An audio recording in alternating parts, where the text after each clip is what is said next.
안녕하세요. 박영춘입니다. 저는 정왕동에서 마포갈매기를 운영하고 있고요.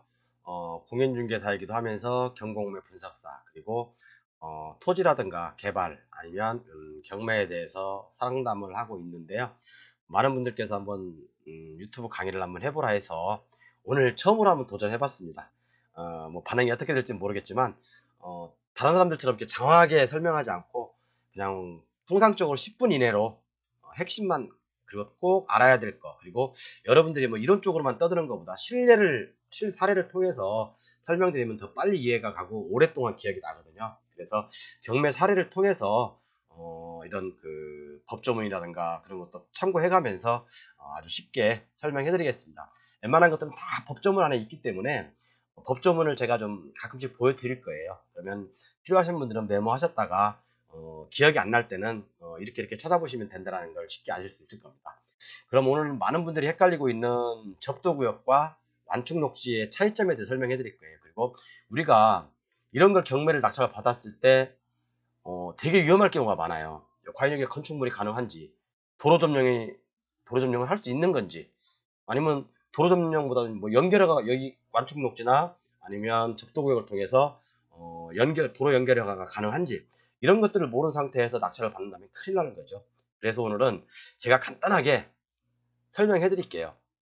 말 그대로 접도구역이라는 것은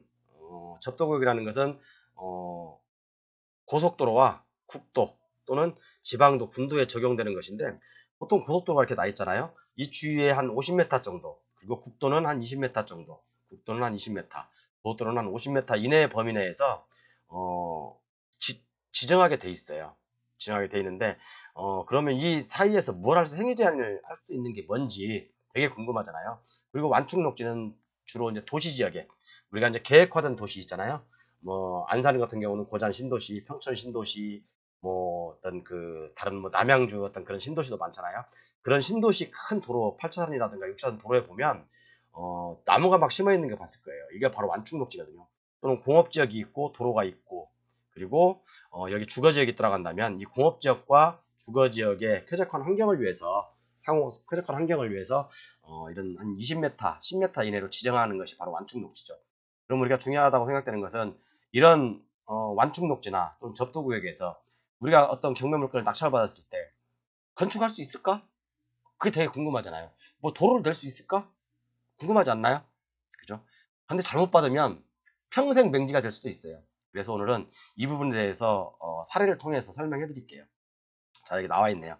일단 접도구역하고 완충녹지의 차이점은 뭐냐면, 어, 접도구역이나 완충녹지 차이점, 이 접도구역 또는 이 완충녹지 안에서는 건축물 건축이 불가능합니다.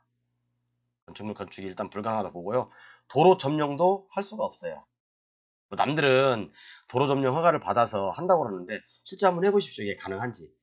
거의 불가능하다고 보시면 돼요. 이런 완충녹지 같은 경우는 계획화된 도시에 완충녹지가 설치되어 있기 때문에 이걸 점령해서 도로를 낸다? 거의 불가능하다고 보면 돼요.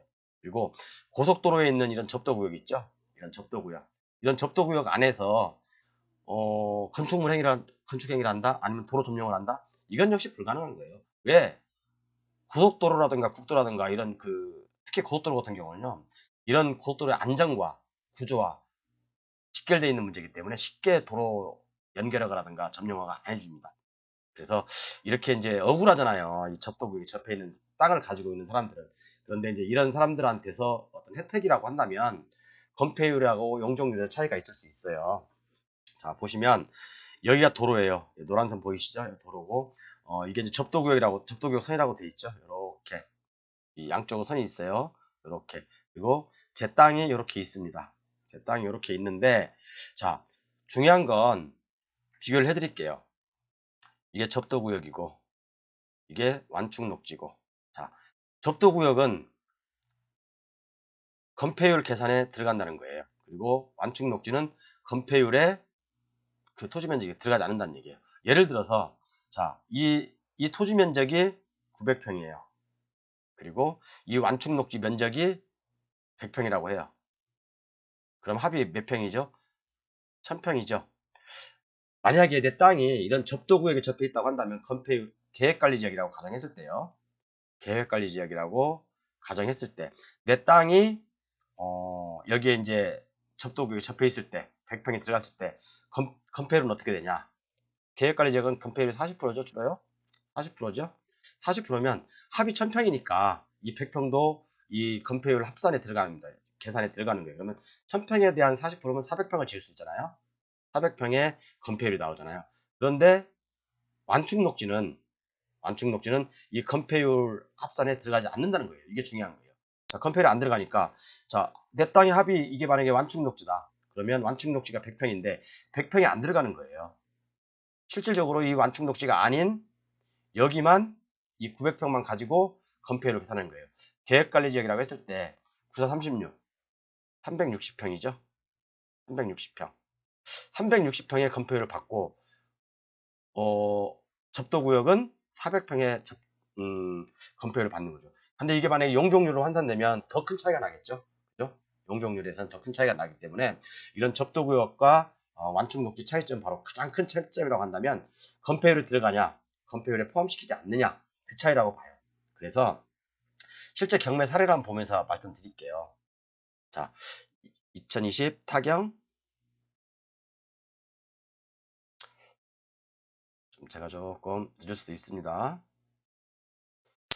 2020 타경 아까 몇 번이었죠? 2020 타경 71767 71767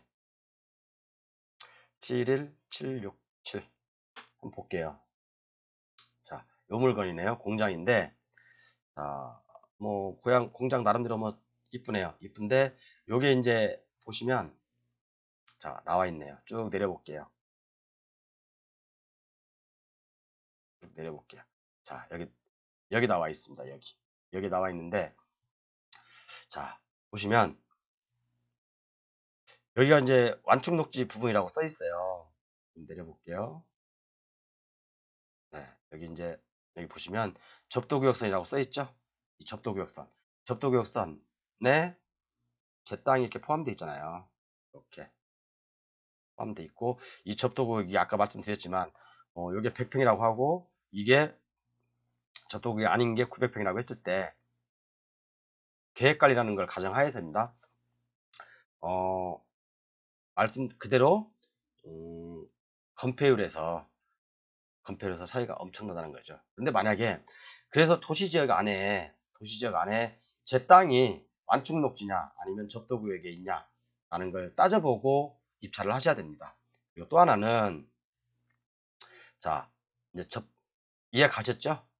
이해 가시고 그다음에 이제 여기 나와 있네요. 잘 나와 있네. 이게 이제 도시지역에 있는 도로예요. 도시지역에 있는 도로인데 옆에 노란 선으로 되어 있는 거 이게 바로 완충녹지입니다. 완충녹지. 완충녹지라고 완충녹지라고 되어 있죠. 완충녹지인데 이 완충녹지를 관통해서 도로 점용이 가능하냐? 불가능합니다.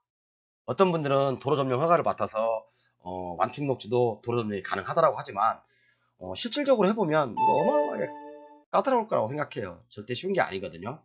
그러다 보니까 이 완충녹지를 통해서 도로 점령을 받는다는 것은 되게 힘든 일이에요. 이렇게 이제 사례를 통해서 접도구역하고 완충녹지에 대해서 살펴봤죠. 그래서 중요한 것은 우리가 이제 접도구역의 지정 및 관리에 관한 법률이 있어요. 아니, 도로법이 있어요. 제40조 보면 접도구역의 지정 및 관리. 여기에 접도구역의 넓이가 나와 있어요. 그죠? 고속국도 같은 경우는 50m라고 돼 있죠. 그리고 경계선으로부터 20m 필요하면 국도로 같은 경우는요.